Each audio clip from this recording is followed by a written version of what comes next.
తెలంగాణలో స్థానిక సంస్థల ఎన్నికల షెడ్యూల్ విడుదలైంది. ఎస్ఈసీ రాణి ముకుంది వివరాలు వెల్లడించారు. అక్టోబర్ 9 నుంచి నామినేషన్లు ప్రారంభం కానున్నాయి.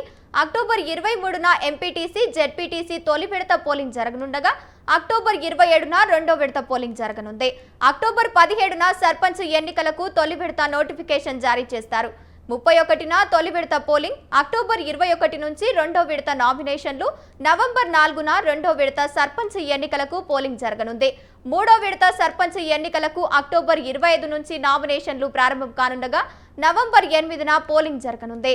రైట్గా ఇదే అంశానికి సంబంధించి పూర్తి సమాచారాన్ని మా కరెస్పాండెంట్ ఉషా లైవ్ ద్వారా అందిస్తారు. ఉషా, చెప్పండి. గంగోత్రి, స్థానిక సంస్థల ఎన్నికలకు కాంగ్రెస్ పార్టీ సంసిద్ధమైపోయినట్టుగానే తెలుస్తోంది. ఎన్నికల నగారా మోగింది. ఎలక్షన్ కమిషన్ అఫీషియల్గా, స్టేట్ ఎలక్షన్ కమిషన్ అఫీషియల్గా కాసేపటి క్రితమే ఎన్నికలకి సంబంధించి అక్టోబర్ 9వ తేదీ నుంచి కూడా ఎన్నికలు జరుగుతాయి. స్థానిక సంస్థల ఎన్నికలను 3 దశలుగా నిర్వహించనున్నట్టుగా అయితే తెలుస్తుంది. మొత్తం మీద చూసుకున్నట్టయితే అక్టోబర్ 9న ఎలక్షన్ నోటిఫికేషన్ విడుదలవుతుంది.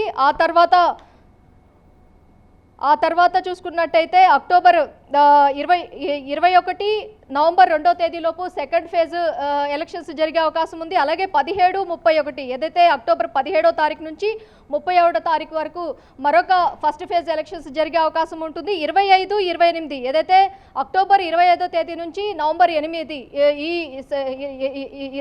అక్టోబర్ 25వ తేదీ మూడో ఫేజ్ ఎన్నికలు జరిగే అవకాశం ఉంది. 8వ తారీఖు నవంబర్ 8వ తారీఖు ఎలక్షన్ రిజల్ట్ అనౌన్స్ చేసే అవకాశం ఉంటుంది. ఆ రోజు సాయంత్రమే ఎలక్షన్ రిజల్ట్ కూడా అనౌన్స్ చేసే అవకాశం ఉన్నట్టుగా అయితే తెలుస్తుంది. మొత్తం మీద చూసుకున్నట్టయితే కాంగ్రెస్ పార్టీ ఒకే నినాదంతో ముందుకు వెళ్తోంది. బీసీ ఏదైతే రాహుల్ గాంధీ ఎన్నికల నేపథ్యంలో బీసీ 42% రిజర్వేషన్ అంశం ఏదైతే హైలైట్ చేశారో ఆ అంశాన్ని ఇంక్లూడ్ చేసి ఏదైతే బీసీ 42% రిజర్వేషన్ని ఏకగ్రీవంగా అసెంబ్లీ సాక్షిగా ఏకగ్రీవంగా అందరూ ఆమోదించిన అనంతరం ఇప్పటి వరకు కూడా గవర్నర్ దగ్గర ఆమోద ముద్ర అయితే పడలేదు. కేవలం ఇది ఏదైతే కోర్టు ఇష్యూస్లోనే ఉంది ఈ ఇష్యూ. ఇప్పటి వరకు కూడా దీనికి సంబంధించి ఒక క్లారిటీ కూడా రాలేదు. కానీ రేవంత్ సర్కార్ జీవో 9ని విడుదల చేసి ఎలక్షన్కి ముందుకు వెళ్తోంది. మొత్తం మీద ఈ రోజు ఏదైతే ఎలక్షన్ కమిషన్ అనౌన్స్ చేసినటువంటి డేట్ల ఖరారుతో స్థానిక సంస్థల ఎన్నికలకు గ్రామ స్థాయి నుంచి జిల్లా స్థాయి, మండల స్థాయి ప్రతి ఒక్క కేడర్కి సంబంధించినటువంటి వ్యక్తులు, ఆశావాహులు ఇప్పటి వరకు గత 10 ఏళ్లుగా జరిగినటువంటి ఎలక్షన్లు కాంగ్రెస్ హయాంలో దట్టు 2 ఏళ్ల పరిపాలనలో ఎలా నిర్వహించబోతోంది, ఈ 2 ఏళ్ల పరిపాలనలో కాంగ్రెస్ పార్టీ చేపట్టినటువంటి పథకాలు, అభివృద్ధి పథకాలు కావచ్చు, అలాగే ఎక్కడికక్కడ ఏదైతే ప్రతి ఒక్క నియోజకవర్గంలో కూడా కాంగ్రెస్ పార్టీ క్లీన్ స్వీప్ చేయాలి, ఎక్కడా కూడా ఇతర పార్టీలకు ఛాన్స్ ఇవ్వకూడదు అనే కోణంలోనే చాలా వరకు మహేష్ కుమార్ గౌడ్, టీపీసీసీ అధ్యక్షుడు మహేష్ కుమార్ గౌడ్ కావచ్చు, అలాగే మీనాక్షి నటరాజన్ కావచ్చు, అనేక మీటింగ్లు, జూమ్ మీటింగ్లు, అనేక ఇన్ఛార్జ్ మంత్రులు ఎవరైతే ఉన్నారో వారితో పాటు చాలా వరకు కూడా మీటింగ్లు కూడా కండక్ట్ చేసిన విధానాన్ని కూడా మనం చూసుకోవచ్చు. మొత్తం మీద పిఎస్సి మీటింగ్ ఇప్పటి వరకు చూసుకున్నట్టయితే ఏదైతే ఏసీసీ అగ్రనేత, ఏసీసీ వ్యవహారాల ఇన్ఛార్జ్గా ఉన్నటువంటి వ్యక్తుల దగ్గర నుంచి ఖర్గే ప్రతి ఒక్కరు కూడా హైదరాబాద్కి వచ్చి ఏదైతే క్యాడర్ మొత్తాన్ని కూడా బలోపేతం చేసే విధంగా పిఎస్సి మీటింగ్లో కూడా ఫస్ట్ విడత పిఎస్సి మీటింగ్లో కూడా మాట్లాడిన సందర్భం చూసుకోవచ్చు. అలాగే రెండో విడత పిఎస్సి మీటింగ్లో కూడా పొలిటికల్ అఫైర్స్ కమిటీ మీటింగ్ చాలా వరకు కూడా కాంగ్రెస్ పార్టీలో చాలా వరకు కీలకమైనటువంటి అంశాలను లేవనెత్తే అంశము. ఈ పిఎస్సి మీటింగ్లో కూడా చాలా వరకు కూడా స్థానిక సంస్థల ఎన్నికలకు సంబంధించి జెడ్పీటీసీ, ఎంపీటీసీ, పంచాయతీలు ప్రతి ఒక్క వార్డు మెంబర్ దగ్గర నుంచి ప్రతి ఒక్క సెగ్మెంట్ని ఎలా నిర్వహించాలి, అక్కడ ఉన్నటువంటి కాంగ్రెస్ కేడర్కి సంబంధించినటువంటి ఇన్ఛార్జ్ మంత్రులు కావచ్చు, జిల్లా స్థాయిలో ఉన్నటువంటి కాంగ్రెస్ కేడర్ బలోపేతానికి సంబంధించి కావచ్చు, ప్రతి ఒక్క అంశాన్ని కూడా చాలా వరకు కూడా ప్రతిష్టాత్మకంగా తీసుకోబోతోంది. మొత్తం మీద తెలంగాణలో గత 10 ఏళ్లుగా జరిగినటువంటి స్థానిక సంస్థల ఎన్నికలు ఏదైతే ఉన్నాయో అక్టోబర్ 30వ తేదీ లోపు కూడా ఎన్నికల నోటిఫికేషన్ విడుదల చేయాలి, ఏదో ఒక సమాచారం ఇవ్వాలి అన్న కోణంలో హైకోర్టు ఇచ్చినటువంటి సూచన మేరకు కాంగ్రెస్ సర్కార్ ఏదైతే 4 రోజుల క్రితమే స్థానిక సంస్థల ఎన్నికలకు సంబంధించిన డేట్ను కూడా ఖరారు చేసిన అంశాన్ని కూడా మనం పరిగణలోకి తీసుకోవచ్చు. ప్రస్తుతం అయితే ఎన్నికలకు సంబంధించి అటు న్యాయస్థానంలో కూడా అక్టోబర్ 8వ తేదీ తర్వాత ఈ కేసుకి సంబంధించి ఏదైతే సెలవు దినాల అనంతరము మరోసారి హీరింగ్కి వచ్చే అవకాశం ఉంటుంది.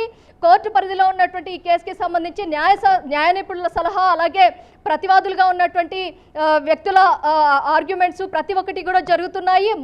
మరో కోణంలో చూసుకున్నట్టయితే ఈ అంశానికి సంబంధించి బీఆర్ఎస్ పార్టీ కూడా ఈ ఏదైతే స్థానిక సంస్థల ఎన్నికలు అనేవి ఎట్టి పరిస్థితుల్లో జరగవు. బీసీ 42% రిజర్వేషన్ అంశం అనేది ఎక్కడా కూడా అమలు కాదు. ఇది మొత్తం కూడా కాంగ్రెస్ పార్టీ చేస్తున్నటువంటి ఏదైతే జగదీష్ రెడ్డి కూడా మరి కాసేపటి క్రితమే అనేటువంటి వ్యాఖ్యలు కూడా మనం చూసుకోవచ్చు. ఈ స్థానిక సంస్థల ఎన్నికలు ఎట్టి పరిస్థితుల్లో జరగవు, ఇది కోర్టు ఇష్యూలో ఉంది అనుకోవడంలో కూడా వివరిస్తూ వచ్చారు. మొత్తం మీద చూసుకున్నట్టయితే బీసీ 42% రిజర్వేషన్ రాహుల్ గాంధీ కామారెడ్డి వేదికగా చేసినటువంటి అనౌన్స్మెంట్ ఏదైతే ఉందో దాన్ని తూచా తప్పకుండా పాటించాలి అనుకోవడంలోనే ఇప్పటి వరకు కుల వర్గీకరణ కావచ్చు, అలాగే బీసీ 42% రిజర్వేషన్ అంశం కావచ్చు, క్యాబినెట్లో కూడా చూసుకున్నట్టయితే బీసీ మంత్రులకు ఇచ్చినటువంటి సముచిత స్థానం కాంగ్రెస్ పార్టీ కావచ్చు, ప్రతి ఒక్క అంశాన్ని కూడా బేరీజు వేసుకునే ఈసారి స్థానిక సంస్థల ఎన్నికలు మొత్తాన్ని కూడా కాంగ్రెస్ పార్టీ క్లీన్ స్వీప్ చేయాలన్న ఉద్దేశంతోనే గత ప్రభుత్వ హయాంలో 10 ఏళ్లుగా జరిగినటువంటి ఈ స్థానిక సంస్థల ఎన్నికలు లోకల్ బాడీ ఎలక్షన్స్ మొత్తాన్ని కూడా కాంగ్రెస్ పార్టీ కైవసం చేసుకోవాలన్న ఉద్దేశంతో ఎక్కడికక్కడ వార్డు మెంబర్ దగ్గర నుంచి అలాగే గ్రామ జడ్పీటీసీ ఎంపీటీసీ అభ్యర్థుల వరకు కూడా పార్టీ బలోపేతం చేస్తూ ఎక్కడికక్కడ ప్రతి నెలలో 2-3 సార్లు కూడా ఏదో ఒక మీటింగ్ల రూపంలో టీపీసీసీ అధ్యక్షుడు మీనాక్షి నటరాజన్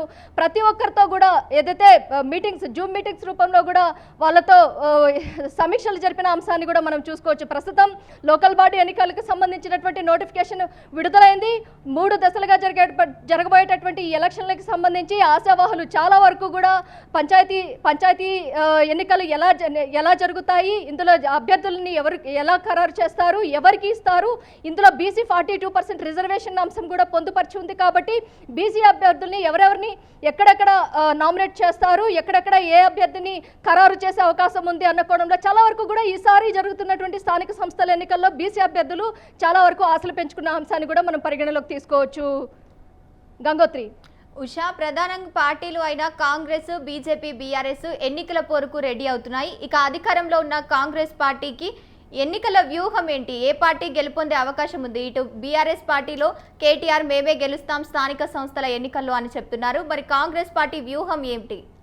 ప్రస్తుతం కాంగ్రెస్ పార్టీ దగ్గర ఉన్నటువంటి వ్యూహం ఏదైతే ఉచిత పథకాలు ఏదైతే 6 గ్యారెంటీలకి సంబంధించి కావచ్చు, అలాగే రేషన్ కార్డుల ఇష్యూకి సంబంధించి కావచ్చు, సన్న బియ్యం దగ్గర నుంచి ప్రతి ఒక్కటి ఇందిరమ్మ ఇల్లు దగ్గర నుంచి ప్రతి ఒక్క అంశాన్ని కూడా స్థానిక సంస్థల ఎన్నికల్లో గ్రామ వార్డు ప్రతి ఒక్క చోట కూడా దీన్ని ప్రజలకు రీచ్ అయ్యేలాగా తీసుకువెళ్తాము.